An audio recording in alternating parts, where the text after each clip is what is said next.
이렇게 카카오톡 이용하시는 것도 좋습니다. 이게 카카오톡에 보면 드림부동산 투자연구소 카카오톡 채널 추가하시고요. 채팅으로 문의 남기시면 제가 이렇게 좀 답변 드리도록 하겠습니다. 제가 한번 읽어볼까요? 네. 네. 자, 용산 신계동에 8년 된 빌라를 가지고 있습니다. 이걸 팔고 싶은데 그냥 파는 게 좋은지. 일단은 그냥 가져가시는 게 좋을 것 같습니다. 그러니까 신계동 같은 경우는 주변 지역은, 그러니까 원효로 2가 같은 경우는 3080 도심공공, 그 다음에 원효로 1가 같은 경우에는 지금 역세권 시프트, 그 다음에 이제 원효로에서 이제 3가 4가도 모아타운이나 신통경 얘기가 나오고 있잖아요. 근데 신계동은 이제 그 원효로 2가 바로 옆이거든요. 근데 요 지역도 어떻게 보면 이제 입지가 상당히 좋아요. 그렇죠. 예, 용산역 바로 옆에다가 개발 안정도 상당히 높은 지역이거든요. 그래서 일단은 8년 전에 지금 매수를 하셨으면 상당히 좀 저렴하게 매수를 하셨을 건데, 뭐 만약에 신계동권 팔고 어디 뭐 딴 데 또 용산에 또 갈 데가 없잖아요. 예, 그러니까 신계동에 있는 거 빌라는요 좀 더 가져가시는 게 좋을 것 같습니다. 예. 그다음에 이제 빌라 매수를 고민하고 있으시다고 약수역 인근에 약수 하이츠 있죠, 아파트 그 옆에 공공주택 보거사업 예정 지역과 금호동 21구역 중에 어디가 더 좋은지라고 물어보셨습니다. 자, 지도상으로 한번 보여드리겠습니다. 자, 지금 약수역 인근에 지금 약수하이츠 옆에는 지금 이제 그 도심공공 복합사업으로 가고 있는 지역이거든요. 그러니까 아마 여기가 4년 전인가 지정됐을 거예요. 근데 이번에 지구 지정됐습니다. 입지가 상당히 좋아요. 이쪽이에요. 지금 약수하이츠 옆에 3080. 얘가 지금 이제 지구 지정까지 끝났어요. 네. 지금 더블 역세권에 입지 상당히 좋죠. 네. 여기서 바로 넘어가면 이제 강남까지 뭐 세정거장이면 넘어가니까 입지 상당히 좋습니다. 예, 여기가 있고요. 그 다음에 이제 말씀하신 금호 21구역이 어디가 있냐. 금호동에 여기 그 금남시장이라고 있어요. 금남시장 뒤편. 뒤편 얘가 금호 21구역입니다. 그러니까 지금 약수역 같은 경우에는 약수역 주변은 더블 역세권에 완전 초역세권이고요. 여기는 역세권이랑은 좀 거리가 좀 있어요. 역세권이랑은. 사실은 여기 지금 이제 그 약수역 인근에 지금 이제 공공주택 복합 사업지 같은 경우도 예전에 매수가 안 됐어요. 네. 왜냐면은 그냥 무조건 현금 청산입니다. 청산했으니까, 예, 그런데 이번에 이제 무주택자에 한해서는 네. 1회에 한해서는 매수가 가능하거든요. 예, 그러니까 최근에 이쪽이 좀 거래가 돼요. 그래서 제가 그때 영상에 한번 올려드렸잖아요. 도시공공 복합 사업지 지금 틈새 시장이다. 예, 남들 모를 때 가서 무주택자에 매수 가능하다. 네, 하나. 그러니까 무주택자도 받으면 아파트 입주권 주어집니다. 예, 그런데 제가 봤을 때는요. 사실은 이쪽 금호 21구역도 좋아요. 왜냐하면 여기가 이제 앞으로 한강변이잖아요.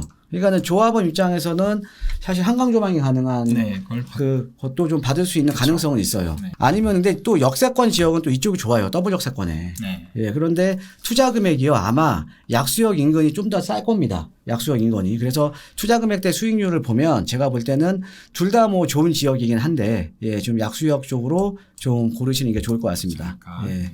여기는 근데 여기 그 3080 여기 도심공공 써 있죠. 예, 3080 도심공공 주택 복합 사업. 예, 여기 같은 경우는 일반인도 못 삽니다. 그냥 무주택자만 1회에 한해서만 살 수 있는 거예요. 예, 예전에 제가 영상 올려드렸으니까 영상 한번 참고하시고 됩니다. 괜히 또 주택 계시는 분들 가서 또 사신다고 하시면 안 되고. 청산됩니다. 청산이에요. 현금 청산. 예. 또 자, 볼까요? 답변 드렸고. 네. 자, 답심리 초등학교 앞에 투룸 빌라 가지고 있는데 이쪽 전망이 여기가 이제 답심리동 일대거든요. 예, 여기 같은 경우가 지금 답심리역 쪽 방향으로는 지금 모아타운과 지금 역세권 시프트 추진하고 있고, 그 다음에 답심리 초등학교 뒤편 쪽으로도 앞으로 지금 이제 모아타운에 추진될 가능성이 상당히 높습니다. 여기 같은 경우에 장점은요, 노후도가 90%가 넘어가요. 예, 그래서 답심리역 앞쪽 같은 경우에 벌써 모아라든가 역세권으로 지금 추진 중이거든요. 그래서 여기 같은 경우에 제가 봤을 때는 좀 가지고 계시면 계속 보유하시는 게 좋습니다. 예, 그러니까 역세권 개발 쪽은 사업성이 상당히 좋고, 그 다음에 모아타운 쪽도 노후도가 높다라는 건 조합원 비율이 상대적으로 낮은 거거든요. 예, 그래서 여기는 계속 좀 보유하시는 게 좋을 것 같다라고 좀 답변 드리겠습니다. 예.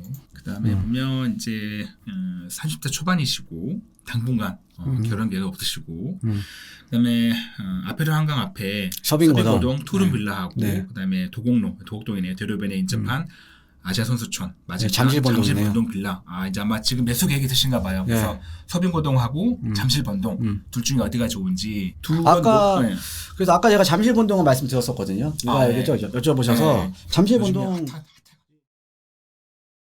네, 현재 경기 분당 3억 전세 1.5억 대출 살고 있고 신혼부부이며 실수령 둘이 합쳐서 800 조금 안 됩니다.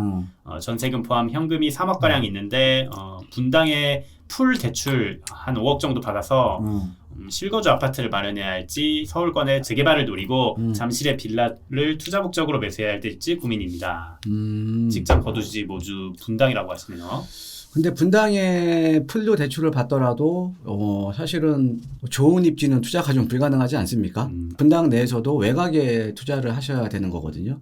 저 같으면 차라리 뭐 서울 도심 쪽에 빌라를 하나 투자를 해놓겠습니다. 왜 그러냐면 빌라 같은 경우에는 우리가 아파트 청약할 때도 공시가격 5억까지는 무주택으로 인정을 받죠. 그럼 네. 내가 청약은 계속 넣을 수가 있다라는 거죠. 예, 그 다음에 지금 보고 계신 쪽이 이제 잠실 쪽이면 사실 잠실 같은 경우에는 그러니까 잠실 본동이죠. 잠실 본동 같은 경우는 입지적인 여건이 상당히 좋잖아요. 네. 그 다음에 이제 그쪽 같은 경우에 사실은 당장 뭐 재개발이 막 되지는 않을 거예요. 그런데 장기적으로 묻어놓으면 상당히 좋을 지역입니다. 왜? 노후도 요건이라던가 이런 것들이 충족을 하고요. 지금 벌써 이제 모아타운 노후도 요건은 충족하고도 남죠. 특히나 이제 잠실동 하단 같은 경우에는 2032년도 3년도면 신조통합기획 노후도까지 나오는 지역이에요. 예, 그러니까 향후에 개발 압력이 상당히 높은 지역이라는 거죠. 그럼 그쪽에 묻어두시고. 잠실 본동 핫하가지고. 예, 입지 상당히 좋죠. 네. 예, 근데 이게 다시 한번 제가 말씀해 드리는데 여기를 지금 당장 개발될 때는 아니에요. 그렇죠. 그런데 개발 압력이 상당히 높은 지역이고, 네. 예, 그 다음에 노후도 요건도 상당히 높은 지역이라서, 그 다음에 입지도 상당히 좋죠. 네. 예. 그런데요, 그냥 간단하게 제가 항상 비교해 드리는 거 쓰시면 될 것 같은데요. 예, 서빙고 옆이 한남 5구역이거든요. 그렇죠. 바로 앞에. 네. 예, 한남 5구역은 저희가 33평 기준 50억에서 60억 보는 데예요. 그럼 아시아 솔루션 좋죠. 근데 33평 기준 제가 볼 때는 한남 5구역보다 낮을 것 같거든요. 예, 옆에 있는 뭐 잠실 S라던가 니센치 비교해봐도 그렇고요. 그죠? 자, 그러면 내가 서빙고동에 투룸을 투자를 할 거냐, 잠실본도 투룸에 투자할 거냐, 답이 나온 거죠. 근데 이제 단점은 있어요. 지금 서빙고동 같은 경우에는 섹터가 좀 작습니다. 섹터가 되게 작아요, 서빙고동은. 그러니까는 개발 면적이 작다라는 거죠. 잠실동 같은 경우는 개발 면적이 커서 나중에 좀 규모의 경제가 있을 수 있는 지역이고요. 예, 그런데 나중에 내가 받을 수 있는 아파트의 가치에 따라서 해당 지역에 프리미엄이 붙는 거잖아요. 예, 그럼 당연히 두 개를 비교해보면 서빙고등이 조금 낫지 않을까? 예, 이렇게 좀 예상을 해봅니다. 근데 이제 섹터가 좀 작아서. 예. 근데 이제 저 예전에 한번 그 강남 쪽 아파트를 쭉 볼 때 분석할 때 그 흑성노타운 쪽도 그런 데 있었는데 네네. 그러니까 말씀하신 것처럼 섹터가 작아가지고 짓게 되면 좀 단지가 소규모 되잖아요. 소규모죠. 세대도 좀 적잖아요. 예, 예, 예. 근데 이게 그 소규모 단지가 강남에 있는 거하고 강북에 있는 거하고 그 하나 옆에 큰 단지 있는 거하고 이게 다르더라고요. 네, 조그맣게 네, 있는 네. 거하고. 맞습니다. 그러니까 예. 그 좋은 지역에 바로 옆에 그 대단지가 있으면 이게 같이 딸려가더라고요. 이렇게. 그러니까 그 소규모 단지가 그렇게 단점이 안 된다는 거죠. 네. 그러니까는 이게, 그래서 이제 주거벨트라는 개념을 제가 많이 말씀을 드리는데, 지금 여기 같은 경우에는 앞에 뭐, 이촌동 라인은 이제 네. 주거벨트가 상당히 좋고요. 그렇죠. 예. 그 다음에 옆에 한남노타운 같은 경우는 이제 본격적으로 이제 3구역 거의 2주 끝나가고 이제 본격적으로 이제 개발이 시작이 되잖아요. 네. 예, 그러면 앞으로 10년 뒤면 한남노타운이 개발이 끝나면 주거벨트가 완성이 되는 거죠. 예, 거기다가 또 서빙고동 일대가 여기가 지금 녹사평대로 쪽이거든요. 근데 녹사평대로 쪽이 여러분들 제 영상 보시면 아시겠지만 여기가 지금 용산의 지금 하나의 축이잖아요. 국제문화교류축. 그래서 부의 축이 지금 제가 그때 말씀드렸듯이 한남대교를 보면 한남대교를 중심으로 유엔빌리지, 한남더위, 나인원 한남, 그 다음에 멀리 이제 이태원동까지 여기가 대한민국의 부의 축이었다면 앞으로는 녹사평대로 쪽으로, 녹사평대로 쪽으로 지금 서빙고동, 동빙고동이 있는 거거든요. 맞죠. 여기가 이제 새로운 부의 축이 또 하나가 형성이 된다라고 이제 말씀드린 거 아마 기억나실 거예요. 저희 시청자분이시라면. 예, 그래서 여기 같은 경우도 이제 서빙고 요 일대, 이촌동 요 일대도 새로운 부의 축이기 때문에 제가 볼 때는 투자하셔도 괜찮을 것 같습니다. 예. 자, 요렇게 답변 드렸고, 예. 단 자녀분이 신혼집을 구해야 되는데 자금이 3억 정도 있습니다. 아이도 이제 9월 정도에 출산 예정인데 개발 가능한 강남 빌라 추천 가능한지. 그러니까 당장 지금 뭐 이렇게 신혼집보다는 좀 투자도 같이 보시는 것 같아요. 투자 쪽으로. 네. 오늘 계속 뭐 잠실동을 많이 말씀을 드리는데 개발을 할 때요. 개발을 할 때 특히 강남권 같은 경우는 단독이나 다가구 주택 비율이 높은 지역은 개발하기 어렵습니다. 왜냐하면 강남권에 다 단독 다가구 주택 소유하고 계시는 분들이 땅값도 계속 오르는데 예, 그분들이 절대 동의 안 하거든요. 강북하고는 약간 틀려요. 그러니까 우리가 지금 강남권에 보면 노후된 지역들도 많이 있어요. 근데 그런 지역들이 개발이 안 되는 게 뭐냐면 단독 다가구 주택 비율이 높아서 그래요.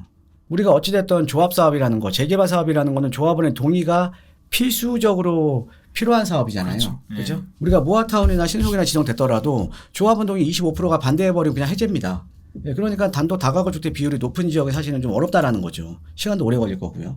그런데 지금 강남 쪽을 지금 보신다 그러면 아까 말씀드렸던 잠실동 같은 지역들이 있죠. 여기가요 단독 다가구 주택 비율이 3%대 이하입니다. 그러니까 사실은 우리가 공동주택 소유자들은 무조건 찬성이잖아요. 그렇죠. 예, 예. 예, 그러니까 제가 봤을 때는 여기 같은 경우는 얘기만 나오면 사업이 상당히 신속하게 진행이 될 가능성이 높다라는 거죠. 그래서 아마 좀 잠실 본동 쪽으로 좀 알아보시는 것도 좋으실 것 같습니다. 잠실 본동에서도 잠실 본동 하단이라던가 그렇죠. 아니면 이제 위쪽 상단 쪽은 이제 잠전초등학교 주변 지역들. 그러니까 세마시장 쪽은 좀 어렵습니다. 거기 상권이 워낙 좋아서요. 그러니까 세마시장 아래쪽 아래쪽으로. 상권 형성이 좀 안 된 지역들. 요 주변 지역이 그나마 조금은 자금 3억에 한 뭐 좀 더 보태시면 좀 대출 받아서 좀 더 보태시면은 실거주 가능한 집도 지금 매수가 가능하니까요. 이쪽으로 좀 알아보시는 것도 좋을 것 같습니다.